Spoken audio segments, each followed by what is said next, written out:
Kia ora koutou. This is obviously based on a lecture for a course I teach on Marxism, and it's about 110 minutes, and I'm going to try and get through 40, so we've got time for discussion and questions. Okay, Marxist conceptions of socialist organisation from Marx to Lenin and beyond. I'm going to go real fast at the start so I get the most important section done, which is at the end. Okay, so we're going to look at Lenin and the Revolutionary Party, an authoritarian form of organisation that contributed to the rise of Stalin. Question mark, no, we all know that, so I can skim through that. And more importantly, conceptions of the working class and socialist organisation from Marx to Lenin, and this is where we're going to kind of go through Marx and Engels and Luxemburg, Kautsky and Luxemburg and the young Trotsky, and then Lenin, and then I'll bring in a little bit of Antonio Gramsci towards the end. Democratic centralism and Leninism under Lenin, and Lenin in the 21st century, the central features of a revolutionary socialist workers' party. Okay, so we're not going to go through that. I do want to just sort of raise some questions. Firstly, why bother considering this? Can we change the world for the better? If so, then how? What role can and should socialist organisation play in the process of changing the world for the better? What forms should socialist organisations take? What political program, strategy and tactics should socialist organisations adopt in the 21st century? How should socialist organisation orientate towards the working class? Should it seek to represent the interests and concerns of the class as a whole, or orientate towards the workers who are most class conscious and politically aware? As I think we all realise, especially when you've got new members coming into the organisation, making the argument about the importance of organisation is absolutely crucial. That's what you've got to win people towards, to sort of just pull them out of a broader activist milieu towards the ISO. Now, in terms of some books, these are some really good books. So in terms of what I'm going to say, these are the books I'm kind of drawing on. In particular, Marxism and the Party by John Molyneux, which was actually, I don't have time to go through the books. Talk to me afterwards if you want to know more about why you should read these books. But John Molyneux, Marxism and the Party is brilliant, as is LeBlanc. And actually, no. Okay, right. So the argument that it is necessary to build a democratically centralised socialist organisation to participate in and advance the struggles of workers, students and the oppressed, and ultimately to lead a revolutionary struggle to overthrow capitalism, is possibly the most widely criticised argument made by those in the Marxist tradition. It's an argument criticised and rejected by conservatives, neoliberals, social democrats, anarchists, Greens, post-structuralists, radical and liberal feminists, and autonomous Marxists. So that's why we need to be sharp and we need to know what our arguments for socialist organisation are. We can't consider all of it, so I want to focus on Lenin's view on organisation and the views of those advocating a democratic Leninism. As LeBlanc puts it, Leninism is worth talking about not only for understanding some of what happened in history, but also for helping to change the world in the here and now of the early 21st century. Like, one of the things I love about teaching is getting asked good questions. And one of the students said to me, which of the key figures in classical Marxism would you go out and have a night out with? And I thought, well, that would depend. You know, if I wanted to have a really good time, it would be Friedrich Engels. But if I wanted somebody who was going to really help me better understand where we're at the beginning of the 21st century, it would be Lenin, for sure, especially in terms of the implications, in terms of what we should be doing as organised revolutionary socialists. So obviously we're going to be talking a bit about Lenin. Okay, so there is no doubt that Stalinist communist parties were and are authoritarian and undemocratic, but is it true that the Bolshevik faction of the RSDLP from 1903 to 1917 was an authoritarian top-down organisation tightly controlled by Lenin? Is it the case that any attempt to build a socialist organisation based on Lenin's ideas about the form that a working class revolutionary party should take will inevitably degenerate in a similar manner to the Bolsheviks? Well, obviously we think not. Because, you know, you've got right-wing historians and political scientists specialising in Soviet studies who depict Lenin as being a power-hungry elitist who maintained a conception of the vanguard revolutionary party as consisting of a small top-down, tightly centralist and highly conspiratorial party of professional revolutionaries. With few exceptions, anarchists broadly accept this account and argue that an authoritarian Leninism paved the way for Stalin's rise to power. Well, this is not at all the case, and this is why, if you don't believe me, read, for example, Marcel Liebman's Leninism under Lenin. Provides a really detailed account. And actually the amount of internal democracy that they were able to maintain in such difficult circumstances remains inspiring to this day. Okay, so let's start off with Marx and Engels. So Marx thought that capitalist development creates an expanding working class with the socio-economic interests, the social structural capacity, and the revolutionary potential to eliminate capitalism, emancipate itself, and build socialism. So that's absolutely foundational for us, obviously. Marx considered that the proletariat is the first class whose victory would result not in a new form of class society, but in the abolition of all classes. Being historical materialists, Marx and Engels considered that to change society, new ideas are necessary. But for these ideas to exert any force on society, they must be embodied in real people to achieve them. For the working class to organise itself as a class against capitalists, something more than trade unions is needed. An organisation aimed at combining the economic and political struggle of the working class, in other words, a political party. A socialist party, Marx and Engels thought, was necessary to overcome fragmentation, to oppose divide and rule tactics, and to build solidarity amongst different sections of the working class. And in particular, where Marx and Engels really developed their ideas was through their analysis of the 1848 revolution in France, which ended up being violently suppressed, with several thousand of those who had been involved on the radical wing of the 1848 revolution in France being murdered. And so Marx kind of concludes from this that it's really important for the working class to develop its own political party and to be politically independent from bourgeois liberalism. This party needed to be internally democratic and avoid sectarianism. So far, so good, right? But as we'll see, there were weaknesses and gaps in Marx and Engels' conception of the party. They were vague about the organisational specifics of such a party. They were overly optimistic about how such a party was likely to grow. So they kind of thought that, as capitalism develops, you have proletarianisation. That is, where you have an increasing proportion of the population who become, members of the working class. And that as the working class grows, the party, the workers' party will grow with it. So it was quite an optimistic kind of conception about how things were going to go. They failed to recognise that a growing socialist party based in the working class could become increasingly reformist in the context of in the context of a revolution. The party leadership could become actively counter-revolutionary. My timer's just died, but never mind.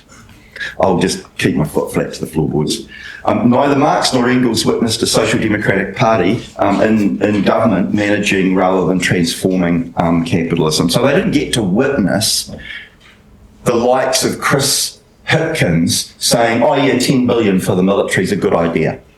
They didn't get to sort of really witness that sort of disgusting betrayal by social democrats. The root of the problem lay in the conception of the relationship between the party and the working class, a conception which neither Marx nor Engels ever clearly challenged.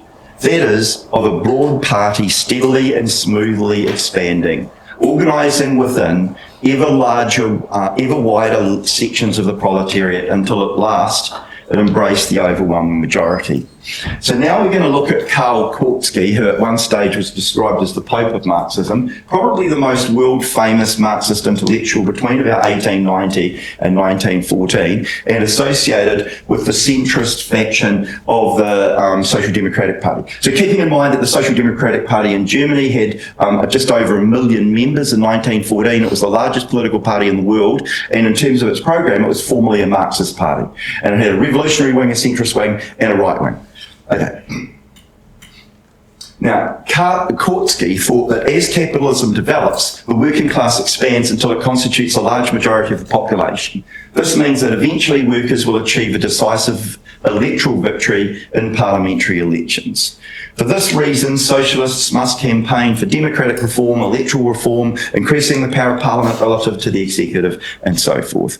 Once a full parliamentary democracy is achieved, a workers' government is elected, and this government will be able to use state power to transform society and oversee a transition from capitalism to socialism. So, it's a very simple kind of three-point plan, right? The working class expands, the Workers' Party expands, eventually it gets enough electoral support to be elected to the federal parliament in Germany, and then it can peacefully bring about the transition from capitalism to socialism. Now, obviously, all of those on the revolutionary wing of classical Marxism, like Lenin, like Luxemburg, like Trotsky, Lukács, Gramsci, etc., they all rejected this idea. They all rejected it, and for very good reasons.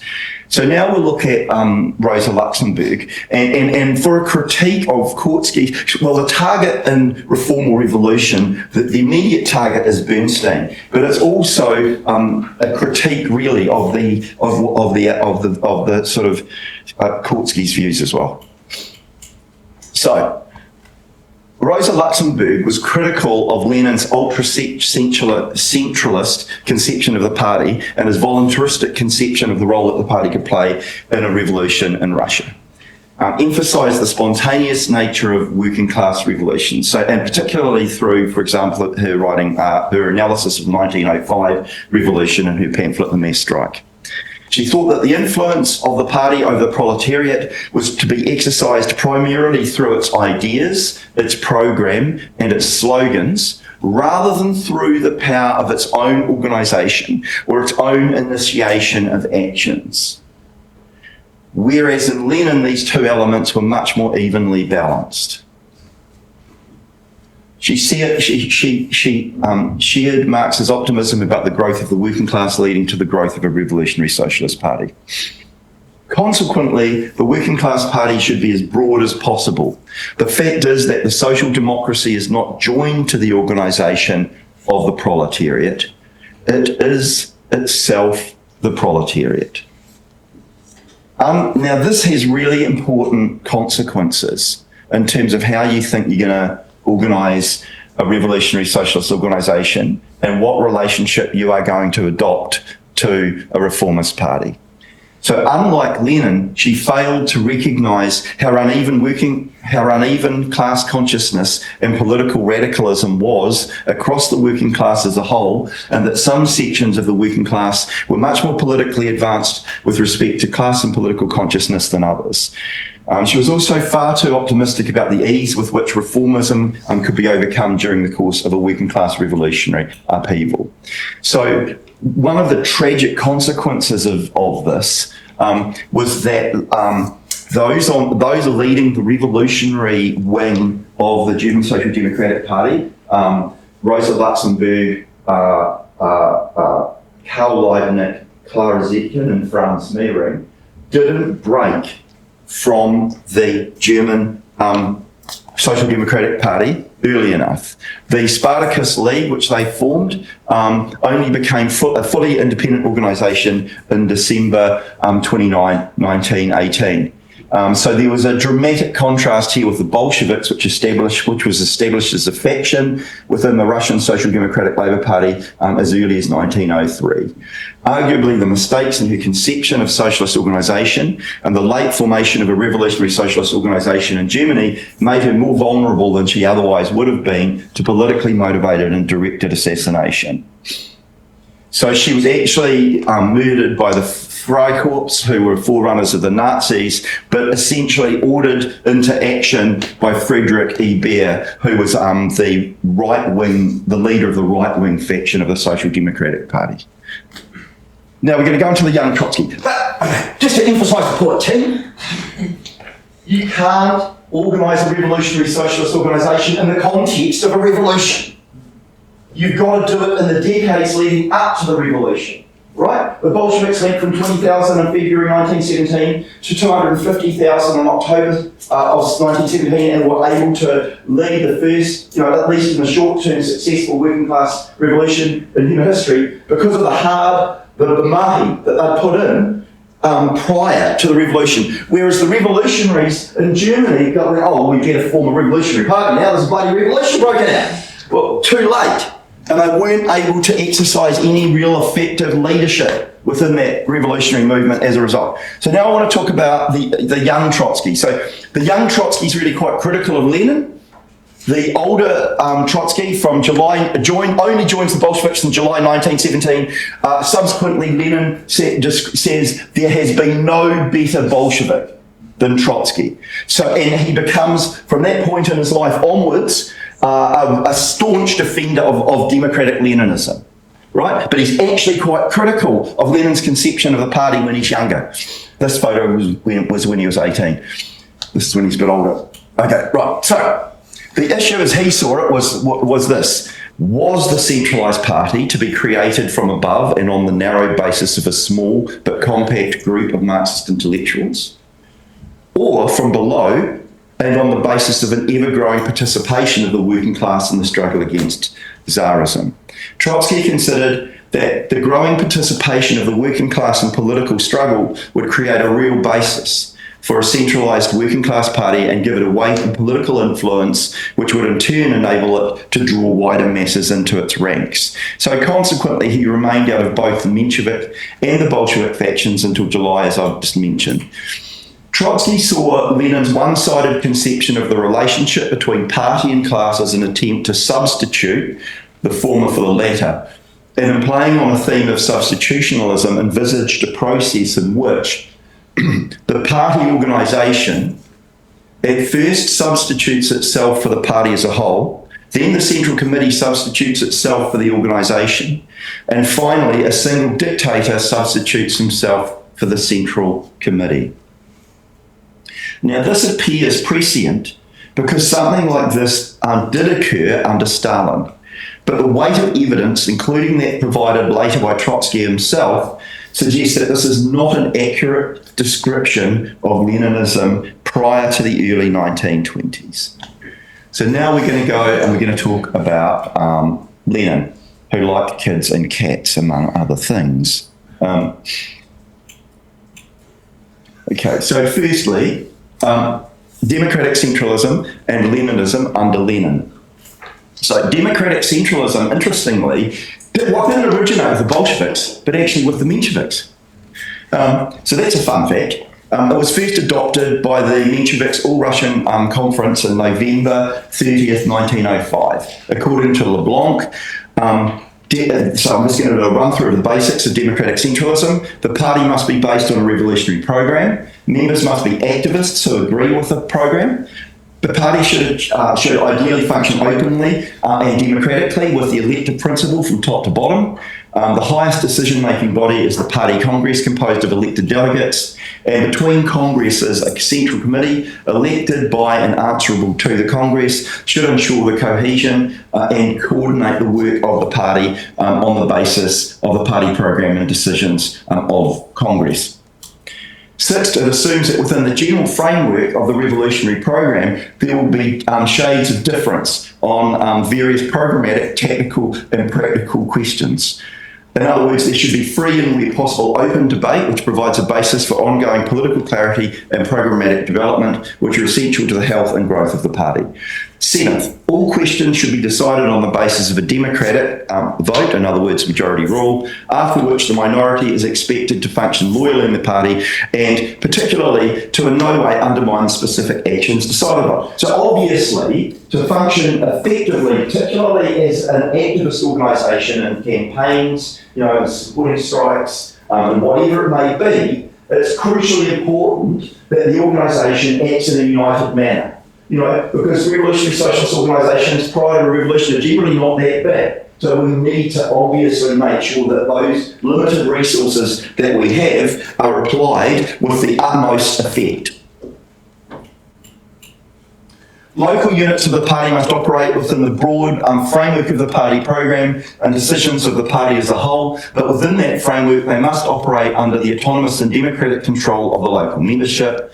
Now, in the Russian context of a very large country, Even in 1917, the population was around 160 million, the land area was over 17 million square kilometres. With rudimentary communications, in reality from 1905 to 1917, local units had a high degree of autonomy. So a lot of the important decision making was actually made at branch level, but what held all of those branches together was a shared political program. So I had lunch with an anarchist, Belle Murphy, and she was describing to me spokes and hubs. You know, this horizontal organising of spokes and hubs. And I listened as she described this. She wasn't expecting my response. My response was, gee, that sounds a lot like the Bolsheviks from 1903 to 1917. Right? Because that's essentially how the Bolsheviks were organised. It was kind of a hub and spoke kind of, which is why I describe myself as a horizontal democratic Leninist. Okay, have a 20 minutes? Fantastic. Don't ever use iPhones as timeless for talks. Useless. Okay, right. LeBlanc argues democratic centralism meant majority rule, freedom of discussion, and unity in action. So there's a healthy degree of internal democracy is essential so that the organisation can correct its mistakes. I mean, one of the great comments I've heard from several revolutionary socialists over the years, which I really found really onto it, was every revolutionary socialist organisation makes mistakes. Actually, you would only be avoiding mistakes if you weren't doing stuff. The important thing is to be able to admit that mistakes have been made and to learn from them. Right? And it's a real, for me, an indicator of whether a socialist organisation is healthy or not, if it can say, well, we stuffed that up for these reasons, and we could have done that better, but, hey, we tried, clarify its perspectives, learn from the struggles of workers and others fighting oppression, and intervene effectively in struggles and campaigns. As Lenin wrote in 1907, there can be no mass party, no party of a class, without full clarity of essential shadings, without an open struggle between various tendencies. And so you can look at a whole range of different issues in terms of the history of the Bolsheviks. For example, their analysis of imperialism. And you can see, there's a whole ongoing debates on a whole range of really quite fundamentally important issues. Okay, yeah, right. This is all good stuff. We need more of it. And we particularly need more people to join the ISO. Okay, right. Okay, so on to Lenin. So, firstly, some key points about Lenin. The revolutionary party must be a working class party. Like, that is our goal, right? Is for the overwhelming majority of our membership to be working class. And we had a discussion last night about, how we might get to that point. And obviously we think we start off with a campus strategy to get to that point, but that's the goal, that's the end goal. So the aim, this doesn't mean that it will be an exclusively working class party, but the aim is to create a mass party within which the overwhelming majority of members are from the working class. In terms of the program, the party needs to develop a program that is a working class orientation and that is an articulation of the socialist aspirations of the working class. But this program should not be treated like, the Bible or a sacred text. It's a working document in effect. Okay. Yes, the empirical estimate of the working class in Aotearoa, and then, the working class isn't dying, migration in China, no, and the global south, yes, no time for all of the elaboration. Okay, so the reality is, most revolutionary socialist organisations start out with a predominantly student membership, then a membership composed of students and white-collar workers, then eventually a membership that is predominantly working class with a growing proportion of blue-collar working class members. The party orientates toward and seeks to become a leading part of the working class vanguard. That is the most class-conscious and politically aware section of the working class. So I just want to really emphasise this. One of the most commonly misinterpreted and misrepresented conceptions from Lenin is his conception of a working class vanguard.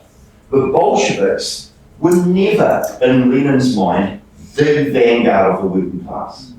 Rather, they were a leading organised element within the vanguard of the working class, and that vanguard of the working class is the most class-conscious, politically organised fraction of the working class. And I would love to elaborate on that in relation to the long 70s, when we had a substantial working class vanguard in this country. If you want to have a look at it, just look at all of the march behind Bill Anderson, when we have a wildcat strike in Tamaki Makaurau, and we have the best part of 20 to 30,000 militant workers marching behind Bill Anderson, having just got him out of the clink. Yeah, I just elaborated and I didn't have time. Oh, it's right.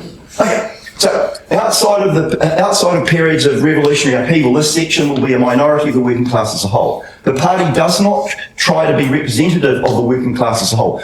You're getting the difference here to Rosa Luxemburg, right? Vladimir Lenin, very different conception. The focus is on the vanguard of the working class, not the working class as a whole.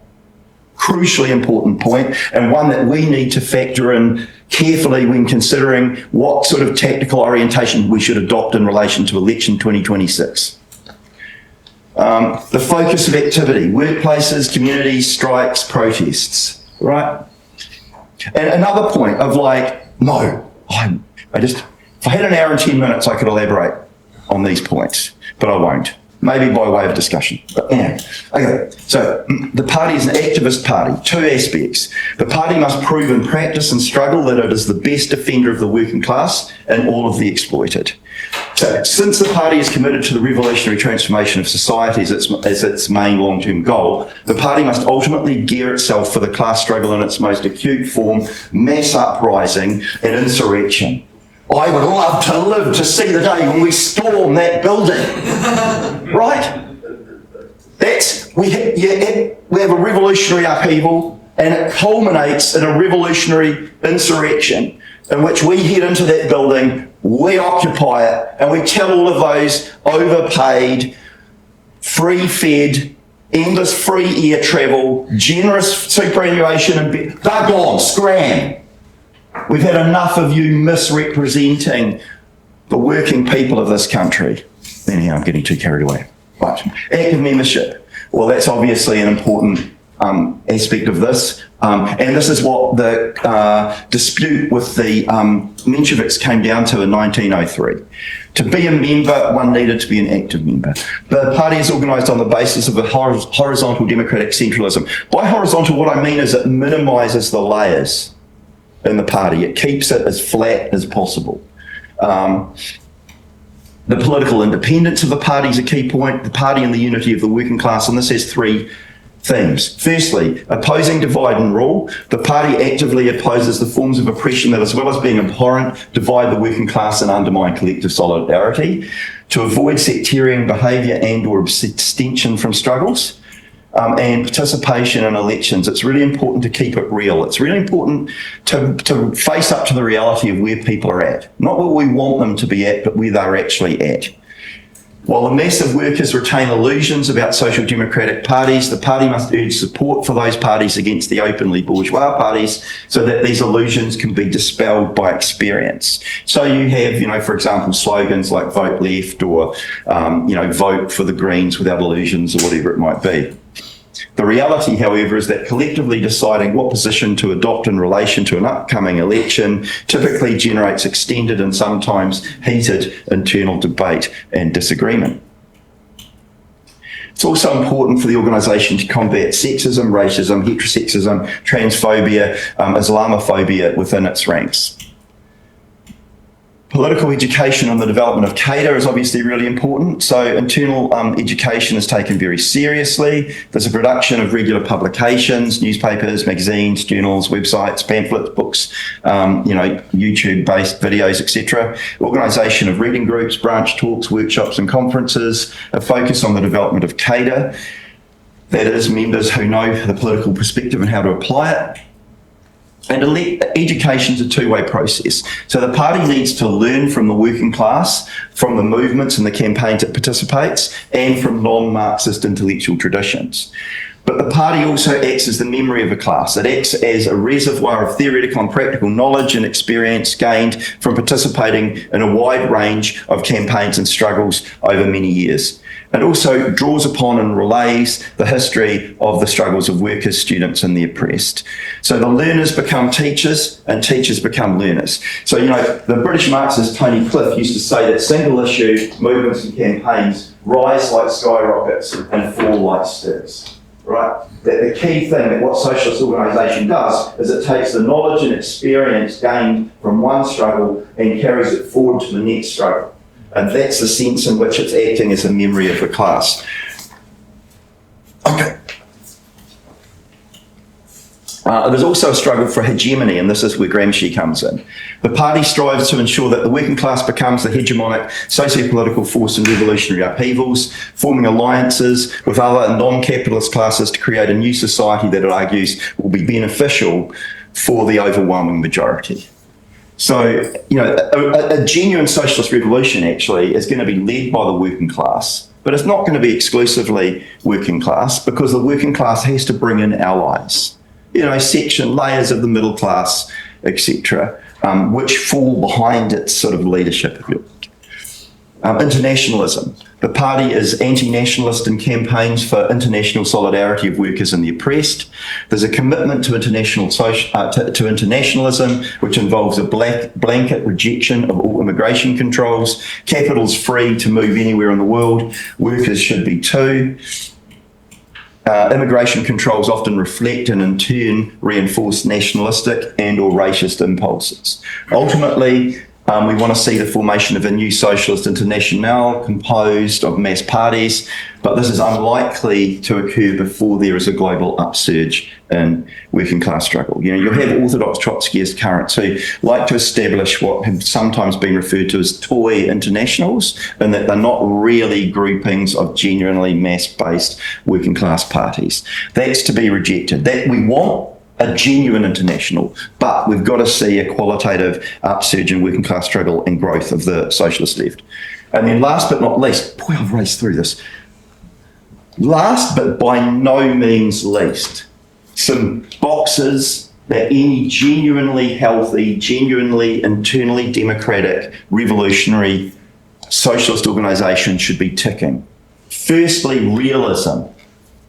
Within the international socialist tradition, there have been organisations like the British SWP that was arguing that every sort of minor surge in strikes is like the next great upsurge. Comrades, you need to up your game. You need to throw everything you've got, right, at hyperactivism and all the rest of it. When in actual fact, historically, levels of strike action are very low and the working class is actually in midst of a downturn and it's quite demoralised. So realism, honesty, being really honest, including acknowledging mistakes, being modest, not exaggerating what we are. We're a tiny little revolutionary socialist organisation whose key goal is to become less tiny. And humour, laughing about stuff. I always say, if you look at the world at the moment, you're either going to cry or you're going to laugh, and maybe we're all going to actually do a bit of both. But being able to actually laugh at things and sort of be quite light sometimes about ourselves as well, I think is really important. And obviously political clarity. So to sum up, the philosophers have only interpreted the world in various ways. The point, however, is to change it. And I wrote, when we were doing the drawing in the party last night, yes, it was me, where I went thesis 11 equals ISO. We are the thesis 11 group. Socialist organisation is, above all else, about applying this thesis in practice. Does it matter? Does it make a difference? Well, I think it really does. So if you look at the long 70s, in this country and elsewhere, there were probably at its peak in the 70s between 500 to 800 people who belonged to socialist organisations. Unfortunately, Socialist Unity Party, the Communist Party, the Workers' Communist League, they were Stalinist, and in the case of the WCL, Maoist. And then you had Socialist Action League, which was orthodox Trotskyists, who thought it would be a really good idea to recruit on campuses and send med students into freezing works, which ultimately led to dying. So, but anyhow, despite the yucky politics, these organisations were the backbone of the upsurge in working class struggle and progressive social movements during the 70s. Right? And this is why it's so important to rebuild the organised socialist left. Because when you look at what happened in 2011 and its aftermath, right, not enough people are talking about the disastrous impact on the upsurge in struggle that anarchism had. Right? Because Occupy rose like a skyrocket and it fell like a stick, leaving not much in its wake. Right? And so we had the biggest upsurge of resistance against neoliberalism since the long 70s in 2011, but this time around the ruling classes of the world mobilised to crush those movements.